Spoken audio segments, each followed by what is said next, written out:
चल. जेव्हा वचन वाचायला लागेल ना बाळा, तेव्हा तिकडे हे करायचं. आता यांनी फक्त असं इकडे डायरेक्शन कर, हाताचं असल्यावर मग लय तकलीफ होत होती ना. वचन वाचत असताना तिकडे हे करायचं. प्रियांनो, अंतिम समयामध्ये देवाला आपल्या सेवकांना विश्वासणाऱ्याकडे पाठवण्याची इच्छा का होते?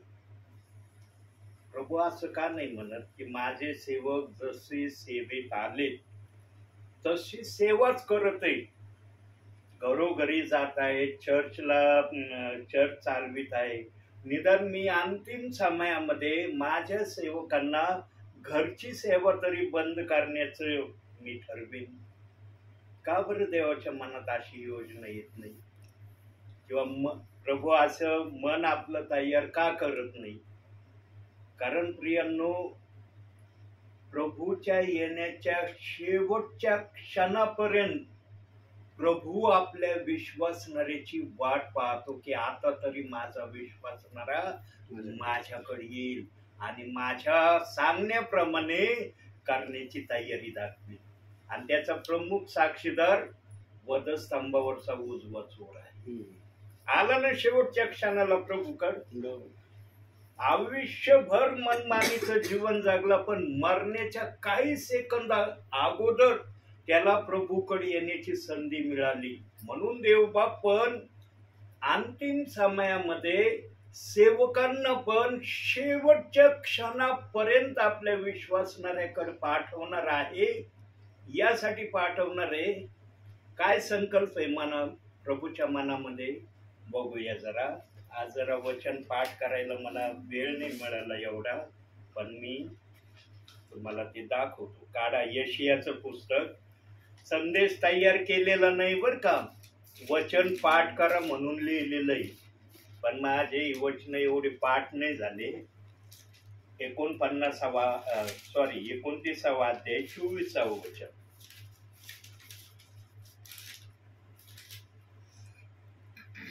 यशाया 29:24.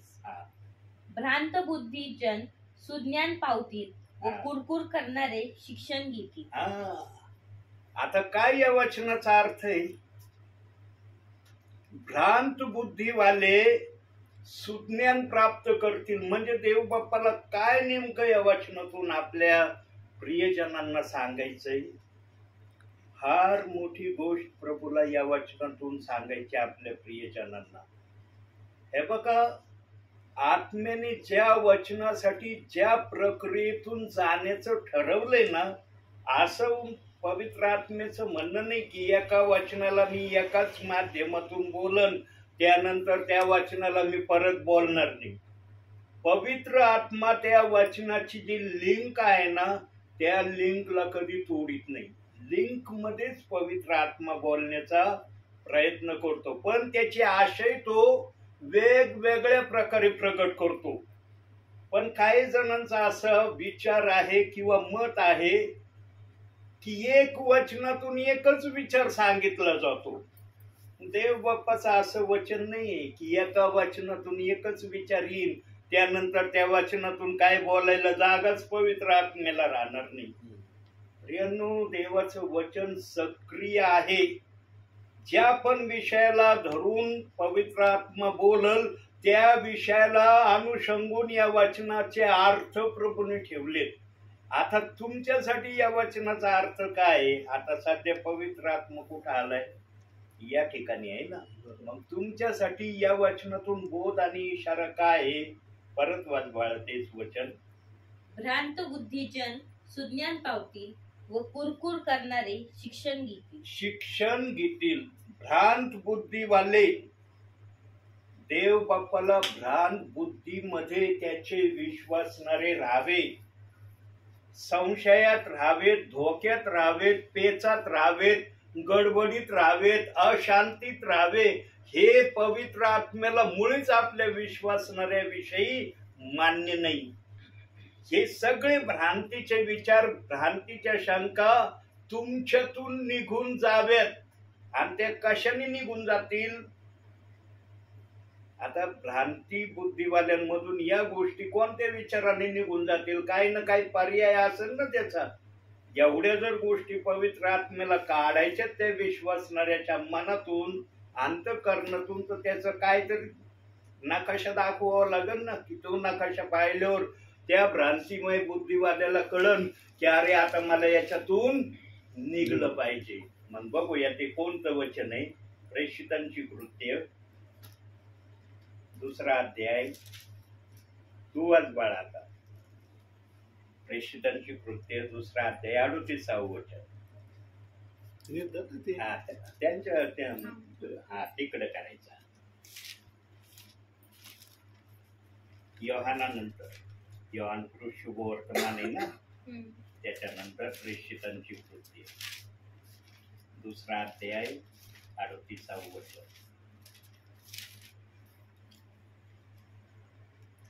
पेत्र त्यांना म्हणाला, पश्चाताप करा आणि तुमच्या पापांची क्षमा व्हावी म्हणून तुम्ही प्रत्येक जण येशू ख्रिस्ताच्या नावाने बाप्तिस्मा घ्या, म्हणजे तुम्हाला पवित्र आत्म्याचे दान प्राप्त होईल. पृथ्वीवर असलेले विश्वासणारे आणि काही सेवक या वचनामुळे इतके भ्रांतिमय झालेत, इतक्या भ्रांतीच्या विचारांनी काही जणांना आपल्यामध्ये सामावून घेतलंय की ते त्या भ्रांतीच्या विचारातून बाहेरच यायला तयार नाही.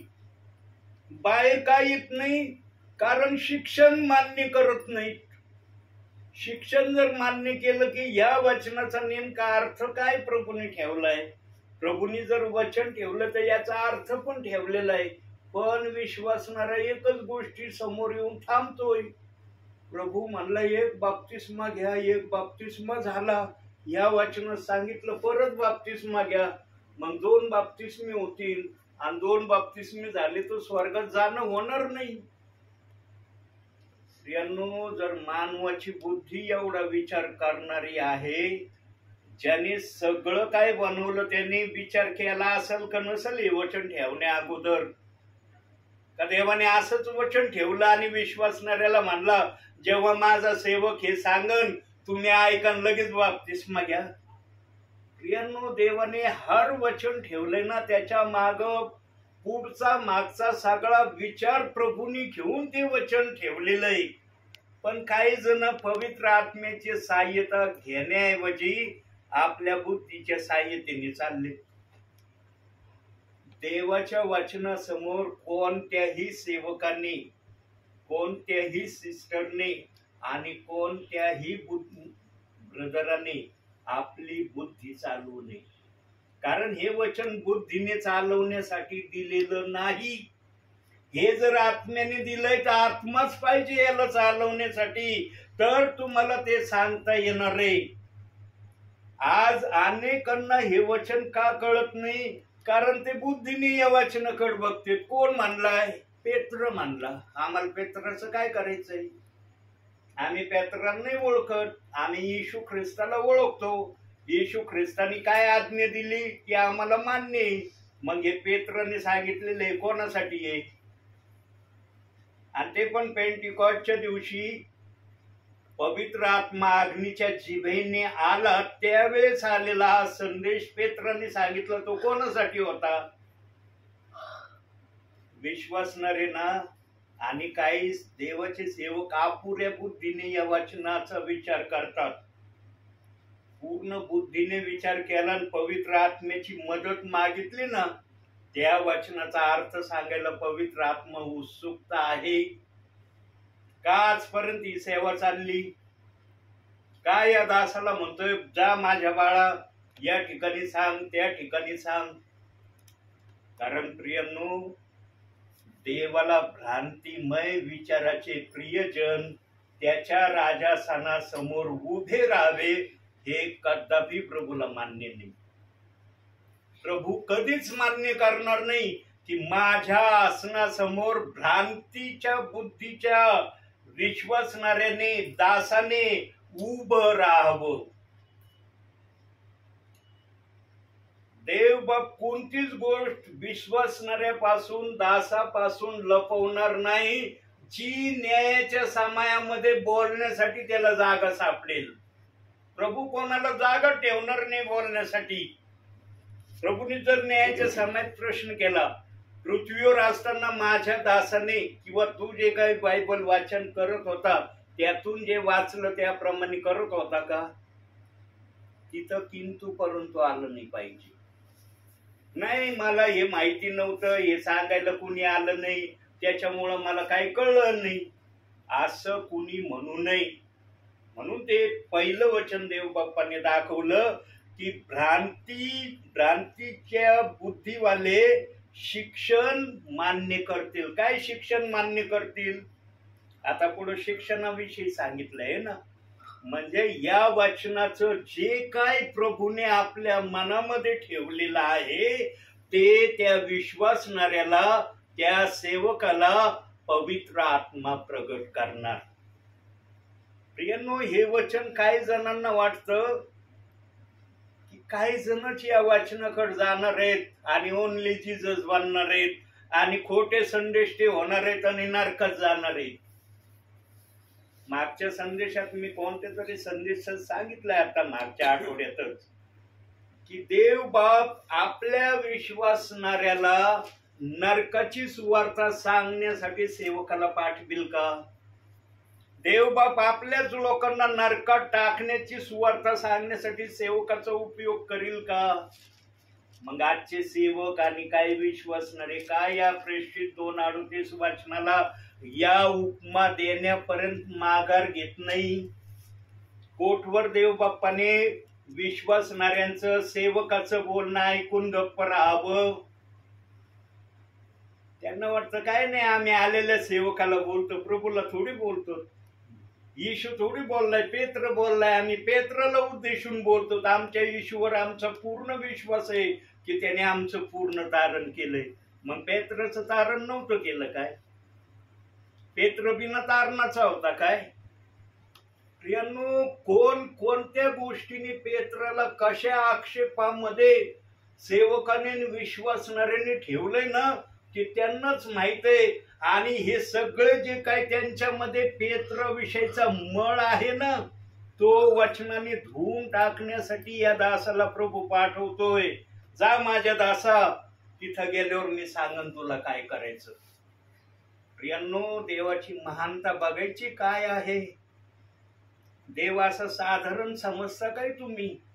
आज या वचनाला, प्रेषित 2:38 वचनाला धरून काही विश्वासणारे सेवकांना वाटतं आम्ही फार टॅलेंटेड झालेलो आहोत आणि हे वचन बायबल मध्ये काही जणांची तर प्रक्रिया असेल, बोलून दाखवत नाही ते, पण असेल त्यांची प्रक्रिया की हे वचन प्रेषित 2:38 वचन बायबल मध्ये ठेवलंच नसतं तर हे प्रश्न उभेच राहिले नसते. काही जणांचा असा पण विचार असू शकतो, पण ते बोलून दाखवित नाही. काही जण का बोलून दाखवित नाही? कारण जे बायबलचे अभ्यासक असतील त्यांनी प्रगटीकरण 22:18-19 वचन वाचलेलं असेल की तिथं प्रभू परमेश्वराने विश्वासणाऱ्याला आणि देवाच्या दासाला काय वॉर्निंग दिली. त्या वॉर्निंगमुळं ते बोलत नसतील की हे वचन बायबल मध्ये ठेवायलाच नव्हतं पाहिजे. आणि जे बायबलचे अभ्यासक नसतील, बायबल वाचत नसतील, त्यांच्या डोक्यामध्ये कुठली खिचडी ते पकवीत असतील ते सांगता येणार नाही. ते फक्त प्रभू परमेश्वराला कळतं.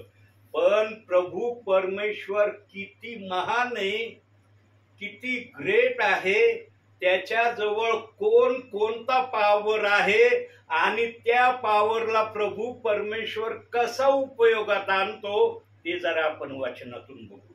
अनुवादाचं पुस्तक 8वा अध्याय, अनुवादाचं पुस्तक 8वा अध्याय 4थं वचन वाच बाळा. अनुवाद 8वा अध्याय आणि 4थे वचन. ही 40 वर्षे तुझी वस्त्रे जीर्ण झाली नाही, तुझे पाय सुजले नाही. बघा, मिसर देशातून मोशेच्या नेतृत्वाखाली जेव्हा इस्रायली लोक फारोच्या दास्यातून बाहेर निघाले तेव्हा 40 वर्ष ते चालत राहिले. 1-2 दिवस नाही चालले. ते किती वर्ष सांगतंय बायबल? 40 वर्ष चालले. आणि देवाचं वचन सांगतंय की त्यांच्या पायातलं पायतन आणि अंगातला जो त्यांचा सदरा होता किंवा जे काही त्यांनी घातलं होतं ते जीर्ण झालं नाही.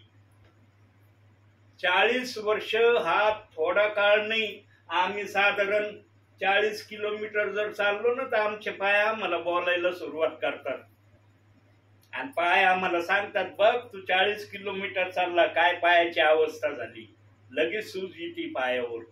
पण हे 40 वर्ष रानामध्ये भटकत होते प्रभूच्या सांगण्यानुसार, पण यांचे पाय सुजले नाही, यांचं पायतान झिजलं नाही आणि कपडे पण जीर्ण झाले नाही.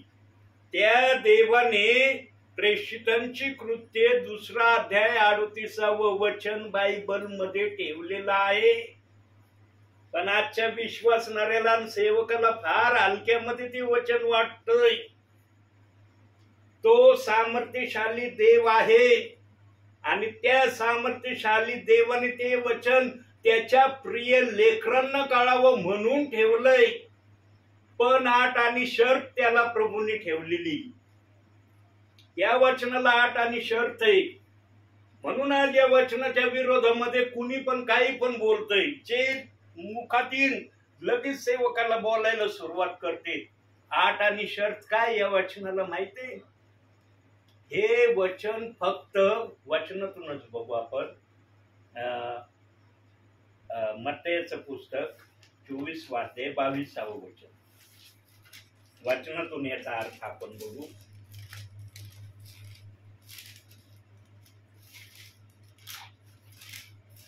मत्तय 24 अध्याय आणि 22 वचन.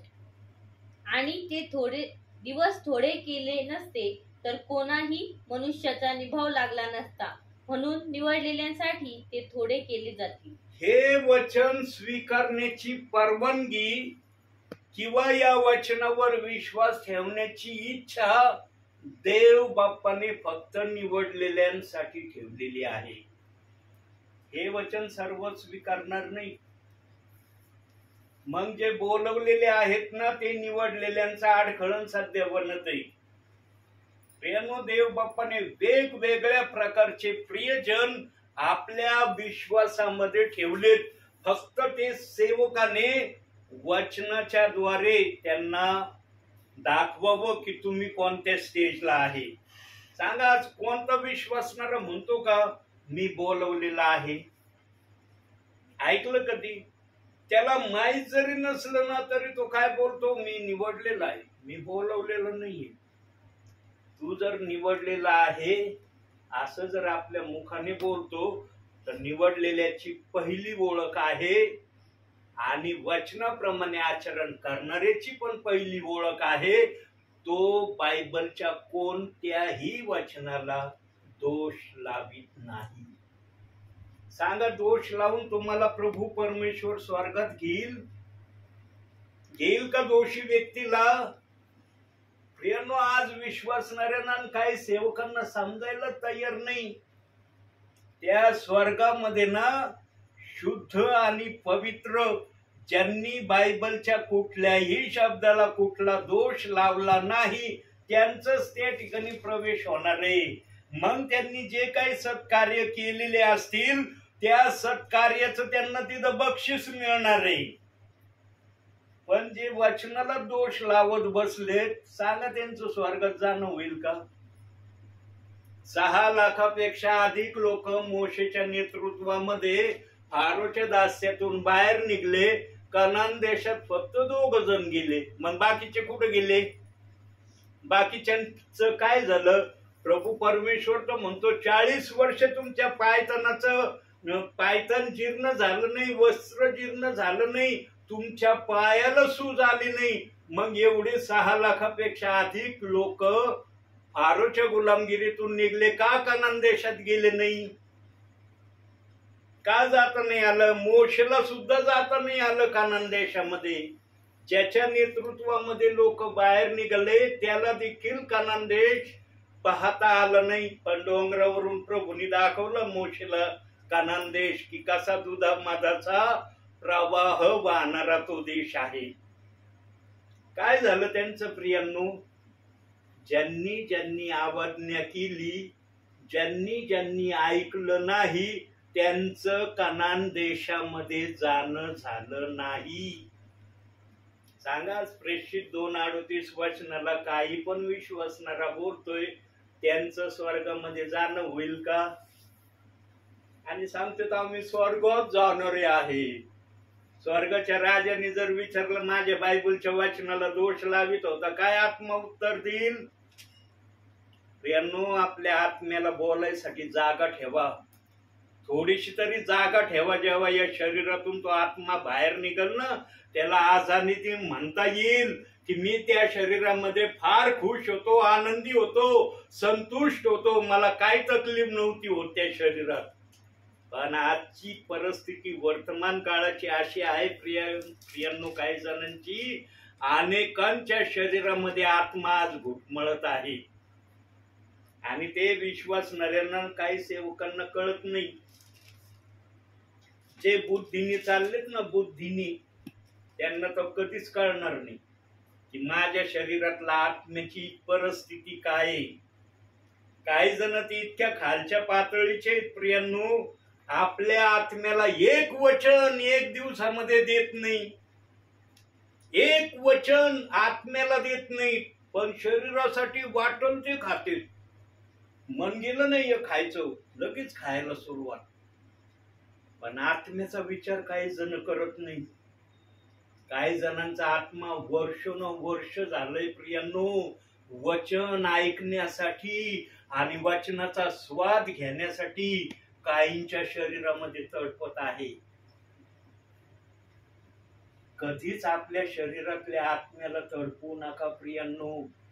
हा ज्यांना लिहिता वाचता येत नाही त्यांची कंडिशन देव बाप्पाला कळती.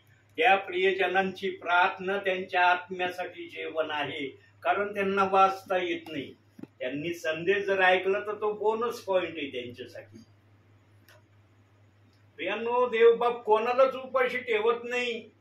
वाचणाऱ्यांनी कधीच न वाचणाऱ्यांनी कधीच असा विचार करू नये, अरे माझ्या आत्म्याला मला जेवण देता येत नाही. सर्वात जास्त जेवण ना ज्यांना वाचता येत नाही ते आपल्या आत्म्याला देतात, पण ज्यांना वाचता येतं ना ते लिमिटेड आपल्या आत्म्याला जेवण देतात. बघा देवाची भाषा काय, आणि ही भाषा याच्यात रेकॉर्ड होऊ राहिली आणि डाउनलोड झाल्यावर तुमच्यापर्यंत ऐकायला येणार पण आहे. जे न वाचणारे आहेत ते आपल्या आत्म्याला सर्वात जास्त जेवण देतात, पण जे वाचणारे आहेत ते आपल्या आत्म्याला कमी जेवण देतात. प्रियांनो, जे खरोखर न वाचणारे प्रियजन प्रार्थना करत असतील ना त्यांच्यासाठी हे शब्द आहेत. आणि जर कोणी प्रार्थना करत नसतील न वाचणाऱ्या प्रियजनांमध्ये, त्यांनी आजपासून हे ऐकून तरी प्रार्थना करायला सुरुवात करावी. कारण हा दास एका वेळेला पूर्ण महाराष्ट्रभर जाऊ शकत नाही, परंतु या दासाचा एका वेळेमध्ये पूर्ण महाराष्ट्रामध्ये या व्हॉट्सअपच्या द्वारे आवाज जाऊ शकतो. जे जे प्रियजन संदेश ओपन करून ऐकतील त्यांना ऐकायला मिळेल, जे संदेश ओपन करून ऐकणार नाही त्यांना मिळणार नाही. मला कळतंय प्रियांनो की काही प्रियजन संदेश काही सेवकांचे पूर्ण बघत नाही, पूर्ण ऐकत नाही, आणि याच्यामध्ये सेवकांचं आणि सेविकींचं जास्त मला देव बाप्पांनी दाखवलंय. सेविका आणि सेवक या दासाचा पूर्ण संदेश काही जण मुळीच ऐकत नाही.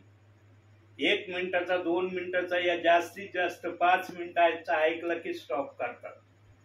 कारण तुमची मनमानी आहे. त्याच्यामध्ये इतका उत्कृष्ट मानना देव बाप माझ्या मुखातून प्रगट करतो प्रियांनो. जो ध्यान देऊन सुरुवातीपासून शेवटपर्यंत ऐकेल त्याला समजेल की या संदेशाचा अर्थ काय. बघा आता मी बोलत आहे, त्या संदेशाचा विषय त्याच्यामध्ये नाहीये. तो संदेश मी ऐकणार, देव बाप्पाला विनंती करणार, देव बाप्पा हा संदेश मी ऐकलाय, या संदेशाला विषय काय देऊ. मला देव बाप विषय देतो तेव्हा मी डाउनलोड करायला सुरुवात करतो. जोपर्यंत मला संदेशाचा विषय मिळत नाही तोपर्यंत मी संदेश डाउनलोडला टाकीत नाही. आणि देवबाप माझे श्रम आणि कष्ट पाहतो, म्हणून मला पण जास्त वेळ विषय देण्यासाठी वेळ लावित नाही. मला पण विषय देवबाप लवकर देतो आणि मी लगेच डाउनलोडला टाकीतो संदेश. आता हा संदेश रेकॉर्ड होऊ राहिलाय, याला विषय सांगितलं का मी, की मी आज कोणत्या विषयातून बोलणार आहे. फक्त संदेश स्टार्ट केला आणि देवबाप्पाने मला आता 2-3 दिवसापूर्वी दाखवलं, बाळा 5 वचन तू पाठ करायला स्टार्ट कर. आणि बायबल मधून निवडून मी 5 वचन लिहितो. असं नाही बायबल उघड की सिरियली कोणते 5 वचन ये, लिंक वर ते वचन मी लिहितो आणि त्या वचनाचा उपयोग संदेशामध्ये करतो.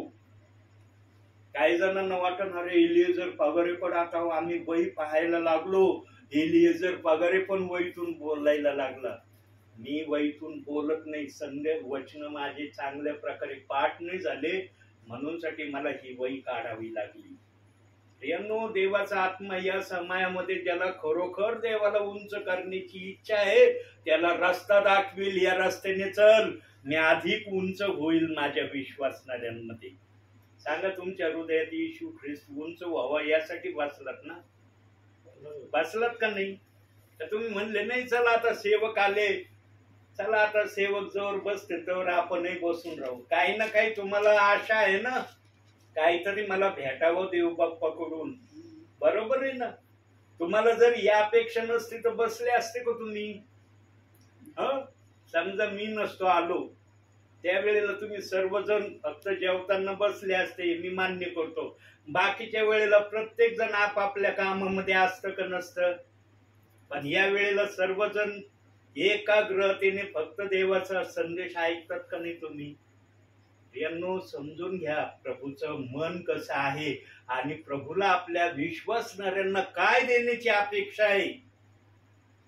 आणि हे मन देव बाप्पाचं असताना काही जण विनाकारण त्या प्रेषित 2:38 वचनाला दोष देत बसलेत.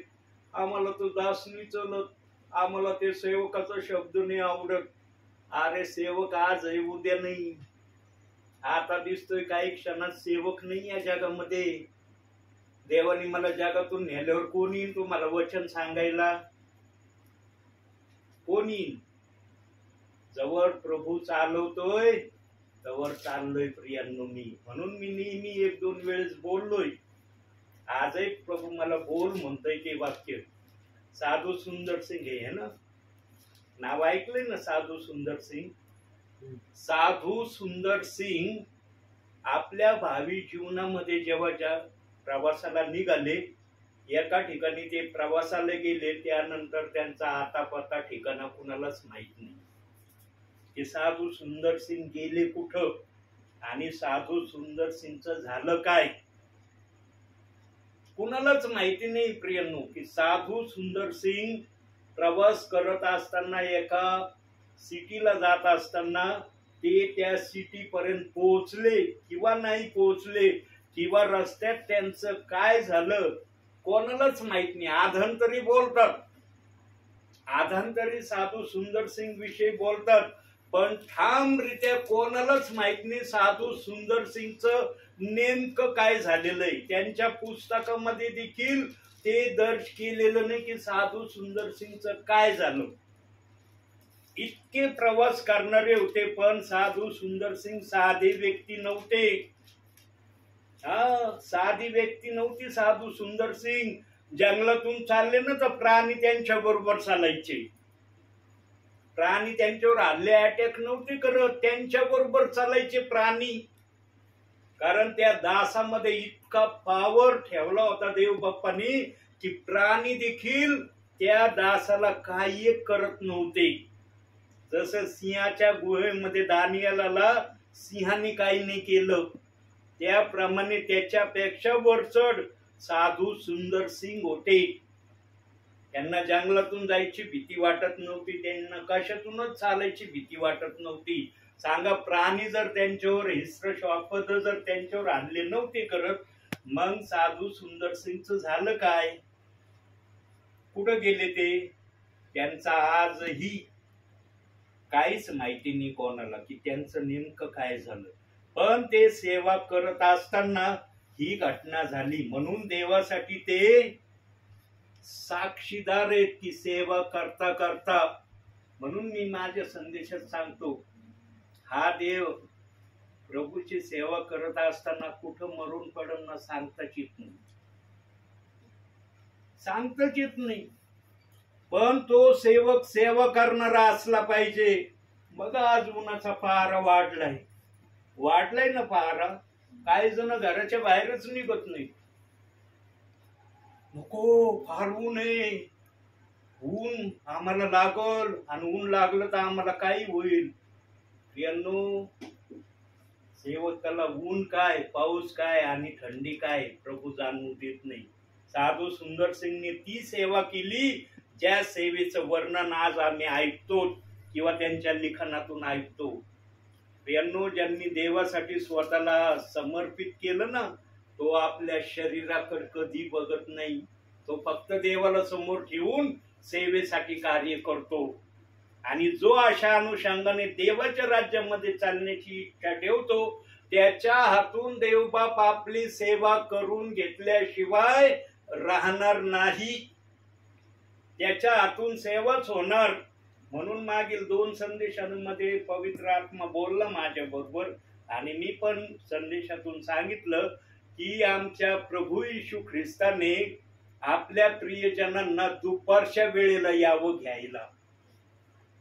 दुपारच्या वेळेनंतर 1च्या नंतर ते साधारण 4:30च्या दरम्यान या वेळेमध्ये आमच्या प्रभू येशू ख्रिस्ताने आपल्या प्रियजनांना घेऊन जाण्यासाठी यावं. प्रियांनो, या समयामध्ये बहुसंख्य प्रियजन झोपलेल्या अवस्थेत सापडणार आहेत प्रभूला. बहुसंख्य प्रियजन. मी तर इथपर्यंत बोललोय संदेशामध्ये प्रभूच्या प्रेरणेने की 100मध्ये 80% विश्वासणारे दुपारच्या वेळेला झोपल्याशिवाय राहत नाही. प्रियांनो, दुपारचा वेळ किती गोल्डन वेळ असतो. त्या वेळेला तुम्ही बायबल वाचा, प्रार्थना करा. किती शांत वातावरण असतं. कोणाच्या घरामध्ये टीव्ही सनचा आवाज येत नाही, कोणाच्या घरात बडबडीचा आवाज येत नाही, कोणाच्या घरात कसलीच प्रक्रिया ऐकायला येत नाही दुपारच्या वेळेला. बघा तुम्ही सिटी एरियामध्ये दुपारचं तुम्ही बघा, जाऊन बघा, असं वाटन की या घरामध्ये कुणी आहेच नाही. इतकी शांतता सिटीमध्ये दुपारच्या वेळेला काय एरियामध्ये मी अनुभवतो. कारण मी माझ्या बाईकवर सेवेला जातो ना, म्हणून मला हा अनुभव आहे. मी जर बाईकनी सेवेला जात नसतो तर माझ्या जवळ पण हा अनुभव राहिला नसता. प्रियांनो, दुपारच्या वेळेसारखी प्रार्थना करण्याची गोल्डन संधी कोणतीच नाही. आणि जो प्रभूसाठी श्रम घेण्याचं ठरवेल ना, देवाचा आत्मा त्याला आशीर्वाद देईल का नाही? कारण आज किती जण करतात प्रार्थना दुपारच्या वेळेला, किती जण प्रार्थना बायबल वाचतात, बहुसंख्य जण झोपलेले सापडतात. प्रियांनो, समय ओळखून जर तुम्ही केलं नाही ना, आणि त्या न्यायाधीशाने आपल्या दरबारात जर विचारलं, काय तुमचा आत्मा उत्तर देईल? बघा, एक वचन बघूया, रोमकारास पत्र, समय ओळखून हा शब्द आला तर बघूया जरा ते वचन. 13वा अध्याय 11वं वचन वाचा. समय ओळखून हे करा, कारण तुम्ही आता झोपेतून उठावे अशी वेळ आली आहे. बस, समय ओळखून हे करा. झोपेतून म्हणजे कोणत्या झोपेतून? शारीरिक झोपेची बातमी करत, आत्मिक झोपेतून तुम्ही जाग होण्याची वेळ आलेली आहे. आणि ही वेळ तुम्ही गमवू नये अशी देव बाप्पाची तुमच्या प्रती इच्छा आहे. प्रियांनो, जे वचन ऐकून जागे होतील, वचनाप्रमाणे करण्याची प्रभू समोर तयारी दाखवतील, देव बाप त्यांना आशीर्वादाने भरल्याशिवाय राहणार नाही. त्यांच्यातून एक प्रक्रिया देव बाप म्हणन की यांनी पूर्ण केली. कोणती प्रक्रिया पूर्ण केली बघूया जरा वचनातून. इफिसकरास पत्र 5वा अध्याय 10वं वचन.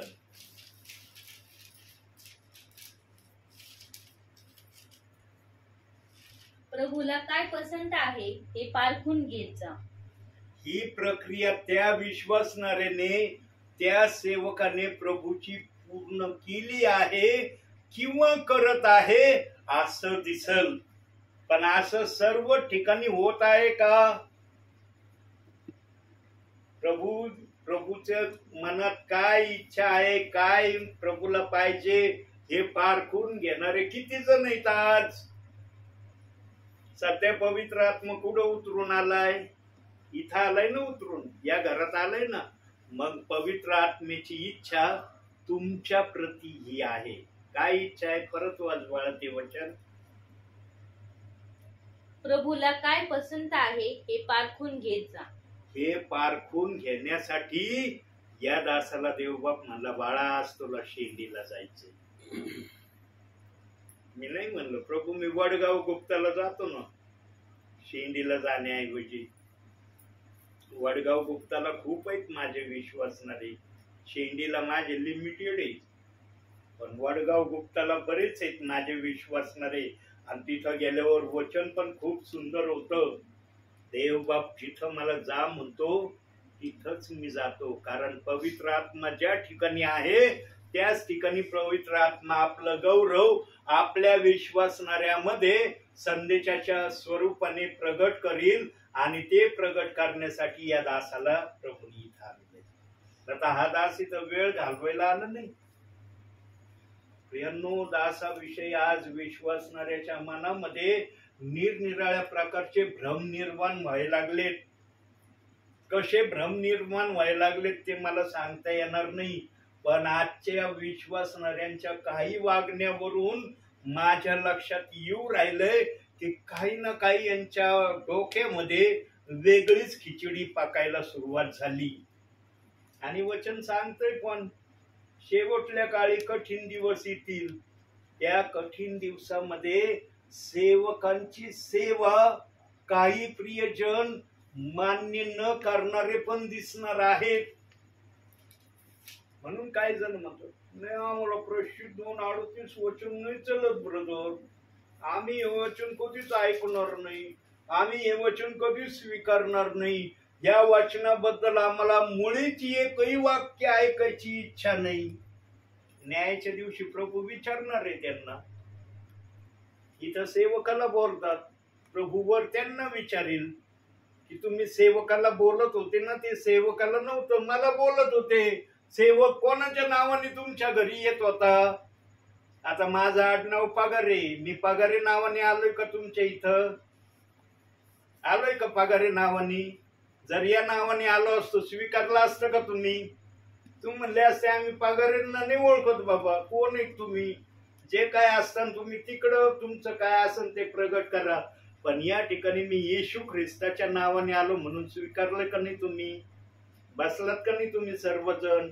ऐकतात का नाही देवाचं वचन? म्हणून प्रियांनो, बोलणाऱ्याने विचारपूर्वक बोलावं सेवकाला की आपण आपल्या मुखातून कुठला शब्द काढत आहोत आणि त्या शब्दाचा परिणाम कोणावर होत आहे? सेवकावर होत आहे का प्रभूवर होत आहे? काही जणांना भानच राहत नाही बोलायला लागल्यावर. इतकं बोलतात प्रियांनो, काय सांगावं तुम्हाला. पण मी निमूटपणे ऐकून गप्प राहतो. मला देवाने एकच सांगितलंय, समोरचा आज्ञानी आहे म्हणून तो बोलतोय. तो सुज्ञानी असता कधीच बोलला नसता असं. म्हणून मी कीप पॉइंट राहतो आणि देवाच्या वचनाप्रमाणे त्यांना सांगण्याची इच्छा ठेवतो. आता एक विचार सांगतो आणि इथं थांबतो. आणि ध्यान देऊन ऐका हा विचार, बघूया तुम्हाला किती समजतो हा विचार. ब्रदर, एखाद्या विश्वासणाऱ्याने किंवा एखाद्या परिवाराने मला अति खालच्या शब्दामध्ये प्रेषित 2:38 वचनाविषयी बोलले, त्यावेळेस तो सेवक पुन्हा त्या परिवारात प्रार्थनेला जाईल का? नाही जाणार. काय ऐकलं ताई तुम्ही? नाही. काय बोलले तुमचे मालक? नाही. नाही जाणार. आता ऐका, असे काही परिवार, असे काही विश्वासणारे माझ्या भावी सेवेमध्ये मी अनुभवले. इतक्या खालच्या पातळीचे शब्द त्यांनी माझ्यासाठी वापरले, परंतु देवाने मला त्याच ठिकाणी पुन्हा सेवेला पाठवलं. त्यावेळेला मी काय करायला पाहिजे होतं? प्रभू म्हणला जा त्या ठिकाणी. मी काय म्हणायला पाहिजे होतं? प्रभू, खूप खालच्या पातळीमध्ये ते बोललेत, मला कस काय जाऊ त्यांच्या इथं? ते म्हणशील बघा ना, इतक्या खालच्या पातळीत आम्ही या दासाला बोललो, तरी या दासाला ते शब्द समजले नाही. या दासाला बुद्धी आहे का नाही? तुम्ही तर बोलले की पुन्हा कधी तुम्ही जाणार नाही त्या ठिकाणी, पण माझ्या जीवनात असं झालं नाही. देवाच्या आत्म्याने जेव्हा मला दाखवलं, काही दिवसांनी, काही महिन्यांनी, काही वर्षांनी, जा त्या ठिकाणी, मी गेलो. आणि जेव्हा गेलो ना दुसऱ्यांदा, त्यावेळेस प्रथम त्यांनी जेव्हा मला पाहिलं ना दरवाजामध्ये, त्यांना आश्चर्य वाटलं. अरे, इतक्या खालच्या पातळीने आम्ही या दासाला बोललो, तरी हा दास आमच्या दरवाजामध्ये बॅग घेऊन आलेला आहे. त्यावेळेस त्या विश्वासणाऱ्यांनी ना, प्रियांनो, फार माझं आगत स्वागत केलं. ते मला म्हणले नाही आम्ही किती खालच्या पातळीने तुम्ही बोललो, कशाला आले दरवाजात, आल्या रस्त्याने परत जा, असं ते म्हणाले नाही. त्यांनी मला घरात घेतलं आणि मग ते म्हणाले, ब्रदर काय तुमचं ना ते आम्हाला सांगा, आम्ही ऐकू. ते ऐकल्यावर विचार करू, देवाकडे प्रार्थना करू, आणि देवबाप आम्हाला जे सांगन ते आम्ही करण्याचा प्रयत्न करू. आणि त्या ठिकाणी देवाने मला जे बोलायला सांगितलं तेच मी त्या प्रियजनांना सांगितलं. 100 मधल्या 40% विश्वासणाऱ्यांना कळलं, 60% जणांना कळलं नाही. आणि ज्या 40%ना कळलंय ते प्रियजन आता प्रभूच्या राज्यामध्ये येण्यासाठी स्वतःला दिवस रात्र तयार करत आहे. आणि देव त्यांना मी सांगितलं, त्यांना एक मार्ग दाखवला मी सेवक या नात्याने. मला आता तुमच्या हृदयाला चुरचूर आणि चुटपुट लागायला सुरुवात झाली ना या वचनाविषयी, तुम्ही हे वचन वाचा आणि देव बाप्पाकडे प्रार्थना करा, देव बाप्पा मला या वचनाचा अर्थ समजावून सांग. आणि ज्यांना देवाचा वचनाचा अर्थ देवाने समजावून सांगितला, काही प्रियजन बाप्तिस्मा घेण्यासाठी रेडी झाले, पण त्यांच्यामध्ये मला व्यसन दिसून आले. ते व्यसनाच्या आहारी असलेले मला दिसले. आणि देवाच्या आत्म्याने दाखवलंय, अशा प्रकारच्या व्यक्तीला तू बाप्तिस्मा देऊ नको, कारण असा बाप्तिस्मा केला माझा पवित्र आत्मा त्यांच्यावर कदापि उतरणार नाही. कारण मंदिर जर शुद्ध असलं तर मी उतरन, मंदिरच घाण आहे, मी कस काय उतरन त्याच्यात. म्हणून काही प्रियजनांचे प्रियांनो बाप्तिस्मे मी आतापर्यंत केले नाही. काही जण मला कित्येक महिन्यापासून मागं लागले, ब्रदर आमचा बाप्तिस्मा करा, आम्ही तयार आहेत घेण्यासाठी. पण त्यांच्या व्यसनांमुळं आणि त्या प्रियजनांनी पण सिरियसली ते ऐकलं आणि व्यसन सोडण्याची त्यांनी तयारी सुरू केली. एक भाऊचं 99% व्यसन सुटलंय, पण 1% त्यांना गॅरंटी नाही की माझं व्यसन पूर्ण सुटलंय म्हणून.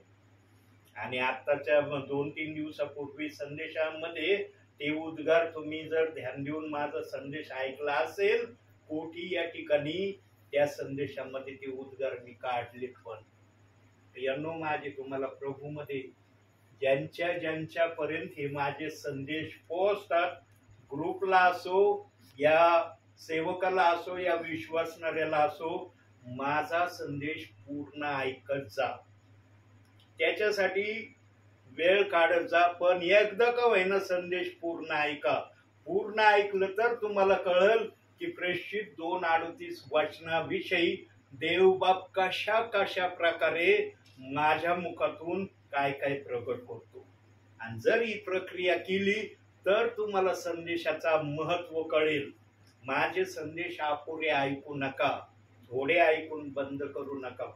कारण मी पाठवायला याच अपेक्षेने पाठवतो संदेश की माझे विश्वासणारे, माझ्या संपर्कात असलेले सेवक पूर्ण संदेश माझा ऐकतील. आणि माझी प्रभूमध्ये विनंती की सर्वांनी माझे संदेश एकदाच तुम्ही ऐका. मी तुम्हाला म्हणत नाही वारंवार ऐका. एकदा ऐकलं की तुमची इच्छा असेल संदेशाला डिलीट करून टाका, पण बिना पूर्ण संदेश ऐकता संदेशाला डिलीट करू नका प्रियांनो. एकदा तरी ऐका. कधीतरी पवित्र आत्मा त्या संदेशाचं काही ना काही तुम्हाला उत्तर दिल्याशिवाय राहणार नाही. तुमच्या आडात असलं तर पवरेत येणार आहे, आडातच नसलं तर पवरेत कुठून येणार प्रियांनो. म्हणून तुम्ही जर काही प्रभूचं ऐकलेलं असलं तर प्रभूचा आत्मा तुम्हाला कधीतरी त्या ऐकलेल्या गोष्टीचं काही ना काही समजावून सांगेल. आणि जेव्हा पवित्र आत्मा बोलतो तेव्हा कुणाचं काही चलत नाही. इतका क्रूर शाऊल चालला होता दिमिश्काच्या वाटेवर, पण जेव्हा प्रभू येशू ख्रिस्त त्याला भेटतो त्यावेळेस शाऊलाचं पण काही नाही चाललं आणि तो प्रभूच्या राज्यात आला. प्रियांनो, माझे संदेश एकदा का होईना तुम्ही पूर्ण ऐकत जा. त्यानंतर डिलीट केले ना, मला काही प्रॉब्लेम नाही असणार. पण तुम्ही पूर्ण संदेश न ऐकता डिलीट केलं ना प्रियांनो, तर मी ज्या आशेने प्रत्येकांना संदेश पाठवतो ना, ती माझी आशा भंग होईल. जे परिश्रम मी घेतो यासाठी तुम्ही पाहतात ना प्रियांनो, आहेत ना साक्षीदार कसं चाललंय या ठिकाणी संदेश. आहेत ना साक्षीदार का या काही की त्याचा संदेश रेकॉर्ड झाला आणि लगेच मी डाउनलोड केला आणि लगेच पाठवला. आता या संदेशाला विषय मी प्रभूकडून मागून घेणार. प्रभू याला विषय कोणता देऊ, आणि जो प्रभू मला विषय देईल त्या विषयानंतर हा संदेश डाउनलोड होईल. म्हणून प्रियांनो, शेवटी एवढं बोलतो आणि डोळे बंद करा. आलेल्या सेवकाच्या द्वारे देवबाप नेहमी निरोप देतो. तो निरोप कसा आहे, कोणत्या प्रकारचा आहे, कशाविषयी आहे आणि त्या निरोपाने आमच्या जीवनात काय होणार आहे, या अनुषंगाने प्रत्येक जण जर प्रार्थनेला बसलं ना प्रियांनो, तर माझा विश्वास आहे की जो पवित्र आत्मा उतरून येतो तो पवित्र आत्मा आशीर्वाद दिल्याशिवाय जाणार नाही. म्हणून आजच्या छोट्याशा संदेशातून देवबाप तुम्हाला आणि मला भरपूर आणि भरपूर आशीर्वाद देऊ. आमेन. तू कर बाळा प्रार्थना.